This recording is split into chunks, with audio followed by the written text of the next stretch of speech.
No, I thought it was a great selection.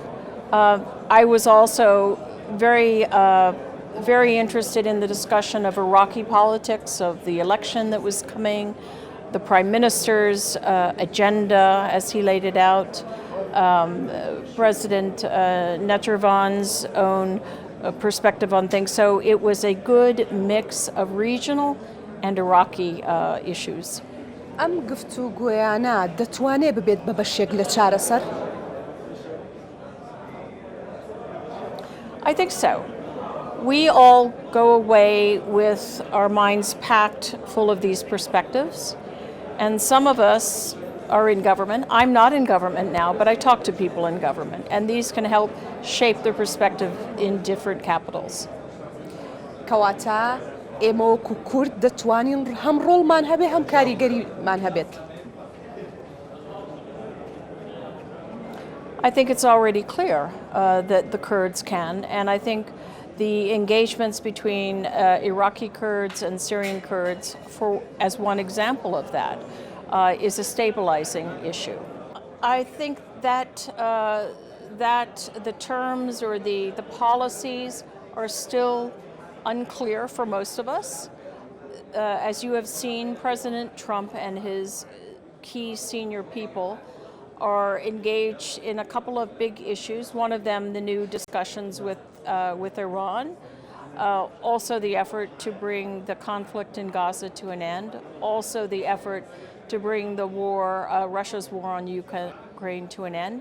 So there is still a lot that is yet to be revealed about this administration's approach to Iraq and this administration's approach to Iraqi Kurdistan. So this was an issue that the Biden administration worked on, but of course we were not able to help the parties come to a good agreement. Maybe we made a little bit of progress.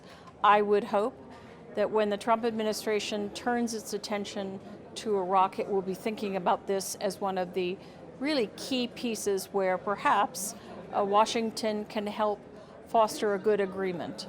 Well, I think you know these issues as well as anyone, and part of it's political, part of it's technical. These are issues which are sort of three-sided between Erbil, between Baghdad, between Ankara. And I think with good political will, there's a good way forward. And it will be good for all parties. I think there's a mixture of political and technical obstacles, but as I say, with good political will, and I do think increasingly the relations between Ankara and Baghdad, they are better than they have ever been. I can remember when they were very bad 10, 12 years ago, and it was really bad for everybody. It was injurious. I think the relations between Erbil and Baghdad are improving steadily. So I am hopeful that with a little bit of push, a little bit of encouragement from Washington, that the parties can resolve these issues. Did I see the safe strategy, or I'm sorry, I'm not sure what you mean. Look, yes, I see what you mean. Look, I think federalism is still a concept, a political concept that is misunderstood and is feared in a number of places in the Middle East, because governments associate that with secession or the country breaking apart, when in fact our experience, the American experience and experiences around the world with federalism can be very fruitful, giving greater autonomy, cultural and economic and so forth, to a community while still being tied into the country in an important way. I want to see that progress steadily to the mutual benefit of federal Iraq and the Iraqi Kurdish people. So I have long believed that these militias are a kind of cancer on Iraq. They eat away at the sovereignty and the security and the stability of Iraq, and not just federal Iraq, but Iraqi Kurdistan. They are predatory, and they act not according to the direction of the state, but according to the political direction of other elements. So I would like to see the government be able to bring them under control, but it's a very tough piece. They're a threat to the public, they're a threat to the state. And as we've seen over the last few years, there are threats to other countries. They have attacked Kuwait, they have attacked Saudi Arabia, they have attacked the UAE. They're carrying out their own foreign policy that is not supported by the government of Baghdad, and I don't think it's supported by the Iraqi people. So they are a danger. So it's a good start, but as we know, it's going to be a tough and complex road. But the atmosphere is good on both sides. The atmosphere is positive on both sides. It will get more difficult as they get beyond talking about a framework, talking about the agenda, and then once they get into the issues, this is where it will get very tough. But I, for one, have always believed that we should be in direct contact with the Iranian government to resolve our issues. Depends on how you define that. Iran claims it is not attempting to go for a nuclear weapon, but it is enriching uranium at a very advanced level that is not for civilian use. So the question is, why all that highly enriched uranium?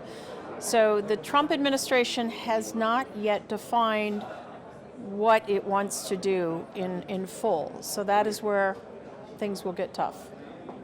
Absolutely not. We have a very long and difficult history between our two countries. The nuclear issue is a very complex one, and it is even more complex and more threatening than it was 7 years ago when President Trump left the JCPOA. But we have many other issues to resolve as well. Anyway, let's see. It's a good start. Let me put it this way. Iran has certain choices to make, and they are long overdue. What happened to Iranian proxies, Hezbollah, Hamas, some of the Iraqi groups, its biggest ally, Bashar al-Assad. What happened to all of them forced upon Iran a state of greater weakness in its ability to attack and undermine other countries. This use of proxies to destabilize other countries, to act as a parallel state like Hezbollah, to take over the functions of the state, threaten the state. This has to end. The nuclear dimension is one piece of the threat that Iran poses to the region, but it has to make a set of decisions about all of these other activities as well. I hope not. I don't actually think President Trump wants to end up at such a point. I take him seriously when he says he's a president who does not want to be, he does not want his legacy to be a new war. I take him seriously when he says that, but a lot depends on Iran. I think he's trying to focus Iranian minds on the issue. In terms of the region, we've seen Iran and Russia destabilized in a way because of the events in Syria. Iran has been further weakened, of course, by events in Lebanon. I think Turkey, obviously, has had a very major influence in Syria. The U.S., under the Trump administration, has not really showed what it wants to do in the region, beyond Gaza and beyond Iran. So we're still waiting to see what President Trump wants to do. I think the U.S. has a role to play. I hope the U.S. will play a major role. And when it comes to Syria and Lebanon, what I want to see is that the U.S. work very closely with Turkey, with Arab states, to help stabilize these two very important countries. It's just not clear yet whether the Trump administration wants to invest that effort. I hope they do. So I think that too is unclear.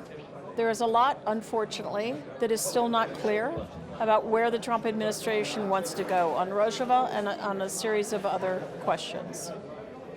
So this is my first opportunity to come to Sulaimania, my first opportunity to come to the Suli Forum. It's been a great first day. So I've been very impressed by Suli itself, the town. It's a lovely setting. It has great charm. And overall, I mean, I haven't been to Erbil in a few months. I think things are trending in a reasonably good direction, especially when you consider all the sort of turbulent seas around Iraq. But I'm hoping very much that those seas will begin to calm, and that the people of Iraq and Iraqi Kurdistan can really begin to enjoy the fruits of economic growth. I will hope that there will be tourism here in greater numbers, for one thing. It is a beautiful part of the country. About the hospitality, it's so warm, it's so welcoming. I was asked a little bit earlier, do I see connections between American culture and Kurdish culture? And I do, because there is that centrality of family, of eating together, of cooking together, walking the streets at night and going into the shops and drinking tea. It reminds me of small town America.